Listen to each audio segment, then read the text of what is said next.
আলবির বউ ইকরা আপু মারা গেল, সবাই বলতেছে আলবির দোষ না ইকরা আপুর দোষ, কেন ইকরা আপু মারা গেল। কিন্তু কেউ একবারও এটা ভাবতেছে না যে ইকরা আপুর আর আলবির যে ছোট্ট একটা বাচ্চা আছে, ওই বাচ্চাটার কি হবে। ইকরা আপু মারা গেল, সে তো বেঁচে গেল, তার আরেকটু দরকার ছিল ভাবা তার সন্তানটার কথা। আর আলবি সে তো পরকিয়া করছে হয়তোবা, সেজন্য ইকরা আপু মারা গেছে, পুরুষ মানুষ এমনই। তো সে তো মারা গেছে ইকরা আপু, সে তো একদম রাস্তা ক্লিয়ার হয়ে গেল, সে আরেকটা বিয়ে করে নিবে। আর ওনারা হচ্ছে সেলিব্রিটি মানুষ, সেজন্য হচ্ছে একটা মামলা টামলা খাবে, সেটা ধরেন কিছুদিনের মধ্যে শেষ হয়ে যাবে, 1 সপ্তাহ 15 দিন পরে আমরাও সবাই ভুলে যাব। কিন্তু ওনাদের যে ছোট্ট শিশুটা আছে, ছোট্ট ছেলেটা আছে, তার কি হবে, তার কথা কে মনে রাখবে, তার কথা কে চিন্তা করবে, তাকে কে দেখভাল করবে। এই কথাটা একবার ইকরা আপুর ভাবা দরকার ছিল। কারণ হচ্ছে পুরুষ মানুষ এমনই হয়, সব পুরুষ আবার এক নয়, কিছু পুরুষ আছে এমন হয়। আর যারা খারাপ, তাদের জন্য নিজেদের জীবন শেষ না করে, নিজেদেরকে একদম উৎসর্গ না করে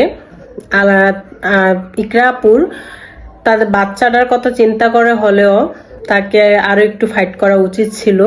এবং সে যেহেতু খারাপ আলবি, তাকে ছেড়ে দিয়ে তিনি তার বাচ্চাটাকে নিয়ে ভালোভাবে থাকার চেষ্টা করা উচিত ছিল। তাহলে হয়তো বা ওই বাচ্চাটা মাহারা হতো না। বাচ্চাটার এখন কি হবে বলেন। আমার সবচেয়ে বেশি কষ্ট লাগতেছে ওই ছোট্ট বাচ্চাটার জন্য, ইকরা আপু এবং আলবির এই ছোট্ট বাচ্চাটার জন্য। তারা নাকি ভালোবেসে বিয়ে করছিল খুব ছোট বয়সে, তাদের অনেক বছরের সংসার, অথচ সেই সংসারটাও ভেঙে গেল। কি অদ্ভুত তাই না। ছোট্ট একটা সংসার, একটা ছেলে, কত সুন্দর সংসারটা খুব সহজেই ভেঙে গেল। সে দেশের বাইরে বসে আছে, সে সবাইকে রিকোয়েস্ট করতেছে এটা যেন পাবলিশ না হয়, সোশ্যাল মিডিয়াতে না দেয়। কিন্তু সে তার কথা চিন্তা করতেছে, সে কখনোই যে একটা মানুষ মারা গেল, ছোট্ট একটা বাচ্চা, তার কি হবে সেইগুলা সে চিন্তা করতেছে না। আসলে আমরা মানুষ বড়ই অদ্ভুত।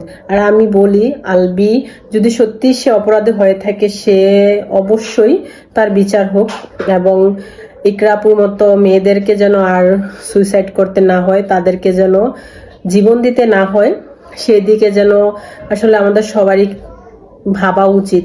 কারোর জন্য কারো জীবন থেমে থাকে না। ইকরা আপুর জন্য হয়তো বা আলবির জীবনটা থেমে থাকবে না, আলবি ঠিকই তার জীবনটা গুছিয়ে নিবে কয়েকদিনের মধ্যেই। কিন্তু দিন শেষে ছোট্ট বাচ্চাটা মাহারা হলো, ছোট্ট বাচ্চাটা ফ্যামিলি ছাড়া হলো।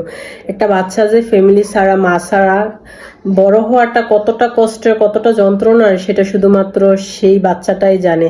আর আলবি বা তার বাচ্চা যখন বড় হবে, তখন যদি তাকে জিজ্ঞাসা করে যে বাবা আমার মা কেন মারা গেল, কি কারণ ছিল, তখন সে কি উত্তর দিবে। আসলে এই উত্তরটা খোঁজাটাও হচ্ছে বোকামি। কারণ হচ্ছে যারা খারাপ হয় না, তারা উত্তর দিতে বাধ্য থাকে না, তারা সবসময় খারাপই থাকে। তো সেও হয়তো বা তার বাচ্চাকে উত্তর দিবে না, বা সে অন্য 8-10টা মিথ্যা কথা বলে ইকরা আপুর মানে অস্তিত্বটাকে মুছে ফেলবে।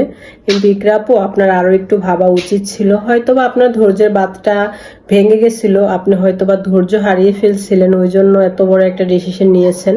কিন্তু তারপরও বোন, আমরা মুসলমান, আমাদের এপারেও নাই ওপারেও নাই, আপনার আরো একটু ভাবা উচিত ছিল।